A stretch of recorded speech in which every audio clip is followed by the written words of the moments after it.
Bupati Indragiri Hilir diwakili Asisten Ekonomi dan Pembangunan Dwi Budianto hadiri rapat paripurna ke-30 DPRD Inhil masa persidangan 4 tahun sidang 2025. Sejumlah penjelasan terkait usulan pembentukan rancangan peraturan daerah Ranperda dipaparkan dalam paripurna yang berlangsung pada Senin pagi tersebut. Salah satunya mengenai Ranperda Perlindungan dan Pengelolaan Lingkungan Hidup. Juru bicara Komisi 3 Sumarno katakan pelaksanaan program pembangunan harus memperhatikan aspek lingkungan hidup seperti kelestarian hutan mangrove untuk menghindari bencana ekologis. Indragiri terus berproses dalam penyelenggaraan pembangunan guna menciptakan Kabupaten Indragiri hebat. Untuk penyelenggaraan pembangunan harus senantiasa memperhatikan kelestarian dan keseimbangan lingkungan untuk mewujudkan pembangunan yang berkelanjutan. Namun dalam percepatan pelaksanaan pembangunan di Kabupaten Indragiri Hilir berpotensi meningkatkan ancaman terhadap kerusakan lingkungan. Dewasa ini banyak dijumpai krisis lingkungan yang terwujud dalam bentuk bencana ekologis berupa pencemaran udara dan air, kebanjiran, pengerusakan dan ancaman terhadap keberlanjutan sumber daya alam. Sebagai contoh banjir yang melanda Kabupaten Indragiri seperti yang terjadi di Kecamatan Kemuning yang mengakibatkan sekitar 700 rumah warga terendam air. Banjir yang melanda Desa Pasir Mas, Kecamatan Batang Tuaka, yang merendam ratusan hektar persawahan sehingga sebagai lahan gagal panen. Serta banjir yang terjadi di daerah Kabupaten Indragiri lainnya. Dan juga ratusan hektar perkebunan kelapa di Kelurahan Sapat, Desa Kuala Selat, Kecamatan Keteman, Kabupaten Indragiri Hilir mengalami kerusakan parah akibat intrusi air laut. Berkurangnya fungsi ekosistem mangrove sebagai pelindung alam, ditambah dengan jebolnya tanggul buatan, mempercepat kerusakan lahan kelapa milik masyarakat. Rusaknya hutan mangrove berakibat pada terjadi abrasi dan intrusi air laut di wilayah pesisir serta fasilitas sosial rusak.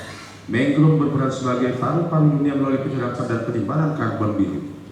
Selain itu, mangrove juga berfungsi sebagai pelindung pantai yang merupakan loose ground and habitat biota yang bernilai ekonomis seperti ikan, kepiting, dan udang.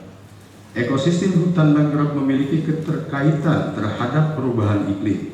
Kabupaten Indragiri harus mengimplementasikan kebijakan mitigasi perubahan iklim antara lain dengan melakukan reboisasi, rehabilitasi lahan, dan pengelolaan sumber daya alam secara berkelanjutan untuk menyerap karbon. Selain Ranperda Pengelolaan dan Perlindungan Lingkungan Hidup, Ranperda lain yang diusulkan antara lain Ranperda tentang Tanggung Jawab Sosial dan Lingkungan Badan Usaha, dan Ranperda tentang Pertanian Terpadu Berkelanjutan. Ranperda tentang Penyelenggaraan Persandian dan Ranperda tentang Perubahan atas Peraturan Daerah Kabupaten Inhil Nomor 2 Tahun 2023 tentang Penyelenggaraan Bantuan Hukum. Ranperda tentang Fasilitasi Pembangunan Kebun Masyarakat Sekitar, dan Ranperda tentang Kemudahan, Perlindungan dan Pemberdayaan Koperasi dan Usaha Mikro, serta Ranperda tentang Pendidikan Karakter Baca Tulis Al-Quran. Pembahasan usulan Ranperda tersebut dikatakan Ketua DPRD Iwan Taruna telah melewati sejumlah tahapan demi menyediakan landasan hukum yang kuat bagi pemerintah daerah dalam melaksanakan program pembangunan. Hari ini kita rapat paripurna sudah sampai ke tahapan bahwa sebelumnya kan DPRD berinisiasi tahun ini dari Bapemda dan kawan-kawan alat kelengkapan lainnya itu berinisiasi untuk ingin memberikan atau berinisiatif membuat perda. Jadi kemarin kita sudah berproses mulai dari bulan Juni kita sudah berproses dalam langkah yang mesti kita lalui dari pembuatan naskah akademik, habis itu ekspos terhadap pembuat, tim ahli dan alat-alat kelengkapan, dan hari ini masuk proses dalam penjelasan penyampaian di rapat paripurna tentang penjelasan usulan rancangan nomor 2.